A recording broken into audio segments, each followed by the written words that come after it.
भगवान को याद करता है?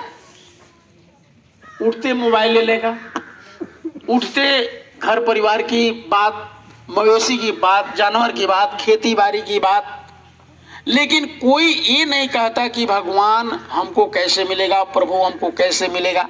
तो जब इंसान भगवान को भूलने लगते हैं तो कोई ना कोई महात्मा संत को भेजते हैं और कहते हैं कि जाओ दुनिया वाले को एक नए जागृत नाम से उनको जागृत करो।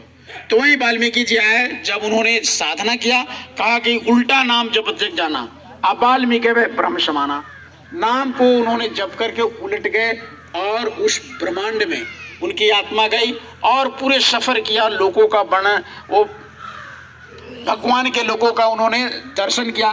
तब उन्होंने कहा कि आप कोई नाम बताइए ताकि उस नाम से धरती पर सारे लोग इंसान मालिक को याद करने लगे। उन्होंने नए जागृति भगवान का अपने अंदर महसूस करने लगे, तो उन्होंने राम नाम रखा, वाल्मीकि जी महाराज। उसी तरह सुपत जी महाराज आए, कृष्ण के आने के पहले जाति के कौन थे, लेकिन कहा कि जात पात पूछे नहीं कोई, हरि के भज सो हरि की हुई। भगवान के प्राप्त करने के लिए जाति वाति की जरूरत नहीं है, बस इंसान होना चाहिए।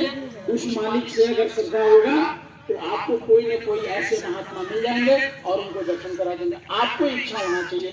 तो उसी तरह सुपत जी महाराज साधना किए, उस मालिक को प्राप्त कर लिए। उन्होंने देखा कि कृष्ण नाम से आ रहे हैं, तो कैसे हम लोगों ने प्रचार करने आ गए आपके गांव में। उसी तरह सुपत जी महाराज ने प्रचार किया कि कृष्ण नाम से वो आ रहे हैं, तो कृष्ण नाम से लोगों को लाभ हुआ। अब प्रेमियों, इसमें बाबा जी ने बहुत दौड़ा करके कहा कि आगे बहुत बड़ी भयंकर इंसान पर मुसीबत आने वाला है। कौन सी का? अकाल का, महामारी का, बीमारी का। यानी गुरु महाराज ने कहा कि ये जो धरती है ये फुटबॉल की तरह 150 फीट ऊपर जाएगी और आएगी, ऐसे भूकंप हो, लाशों पर लाशों की होगी नजारा।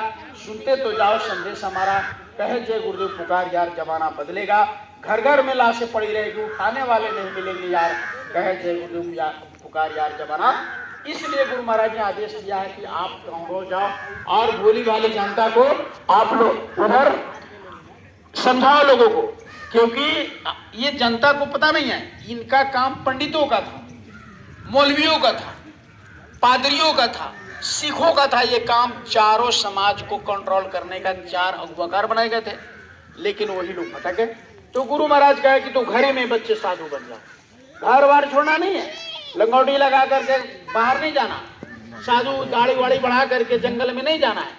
अपने बाल बच्चे की सेवा, माता पिता की सेवा, गांव समाज की सेवा, देश की सेवा, बच्चे की सेवा, आए गए सेवा सत्कार कीजिए, नौकरी चाकरी दुकान दफ्तर खेती सब काम करने के लिए गुरु महाराज ने आदेश दिया। कहा कि घर बार छोड़ दिया तो तुमको भगवान नहीं मिलेगा, क्योंकि ये कलयुग में तुम दूसरे का खाओगे, कर्जा ला दोगे, फिर छुटकारा नहीं मिलेगा। इसलिए घर परिवार में रहो, अपनी मेहनत और मशक्कत से खाना अपनी मेहनत से खाओ, अपनी पसीना से 2 रुपया कमाओ और उससे अपने बाल बच्चे की सेवा करो और अपने की हिफाजत करो। किसी दूसरे का ठग कर मत खाओ, नहीं तो तुम्हारा भजन नहीं बनेगा और ये मनुष्य शरीर बेकार चला जाएगा। तो गुरु महाराज कहे कि ये जय गुरुदेव नाम किसी इंसान का नहीं है, यह है परमात्मा का, खुदा का, गॉड का, ईश्वर का। किसी का नाम जय गुरुदेव नहीं।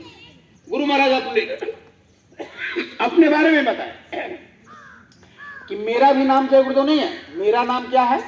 मेरा नाम है, माता पिता ने रखा, जो आप ये माताएं बहन छोटी सी पौधा लगाती हैं और वहाँ दीपक जला के रख देती हैं, या हम लोग गांव में भोज भात करते हैं तो उसके पत्ती को तोड़ करके उस पौधे का और छोड़ देते हैं भोज भात में, तब हम लोग खाना शुरू करते हैं। तो पौधे का जो नाम है उसमें दास लगा देंगे। तो गुरु महाराज ने कहा कि मेरा नाम हो जाएगा। तो आप बताइए।